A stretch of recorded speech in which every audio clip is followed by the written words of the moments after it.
Hey, what's going on, guys? This is Coach Ben with M.B.S. I'm glad you joined me today, or tonight. As you can see, I'm getting a couple of nocturnal miles in.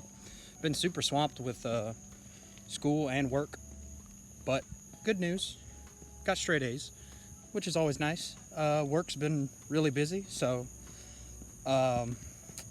today's video topic is going to be: how many calories does it take to lose 1 pound of body fat? So I'm going to be speaking on this in more of a general sense, or just a kind of a broad sense.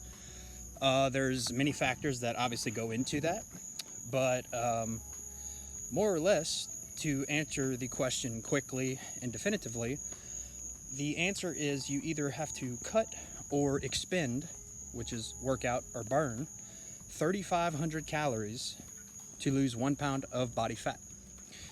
Now, that doesn't take into account, potential medical conditions, just like the first one that comes to mind would be like hypothyroidism, something to that effect, because, an individual with something like that has a much different metabolism than the average individual.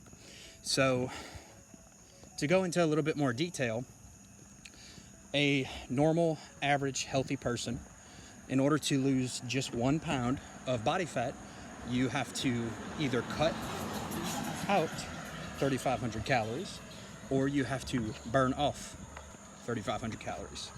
So if you kind of do some quick math, basically that means over the course of a week, if you either cut or burn roughly 500 calories per day, you would be on track to lose 1 pound of body fat.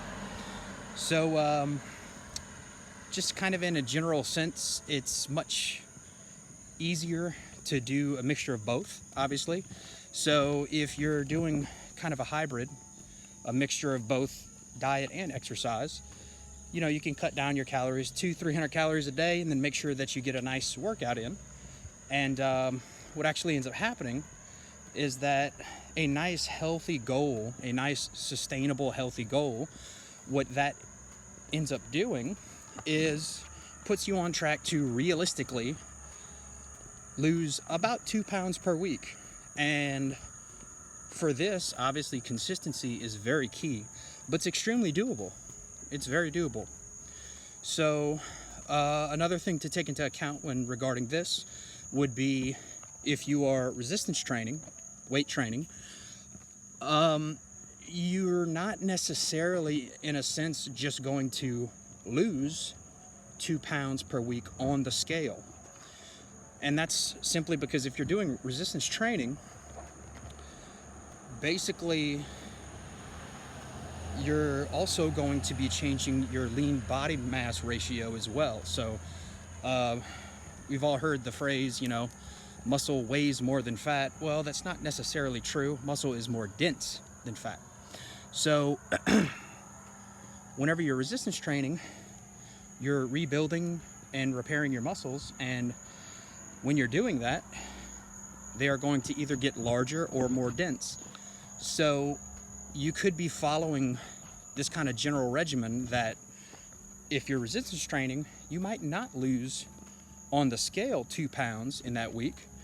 You might only lose 1 or 1.5 pounds, and that's because you're actually transitioning your body fat ratio percentage-wise.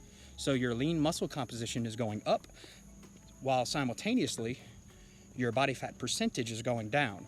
So, like I said, just in a, kind of a, for the general population, it's not the most productive to just get strung up on the scale, on the number that you're posting up on the scale, because that only tells you a finite amount of information. So this is where things like a body fat percentage calibrator comes into play. Taking your circumference measurements, like around the waist, arms, body fat percentage calipers. So anyway, that's what I wanted to go over today, guys. I really appreciate your time. As you can see, I'm getting some nocturnal miles in. So I will be burning about 500-ish calories today just by walking. All right, guys, well, I appreciate your time, and I will see you again soon.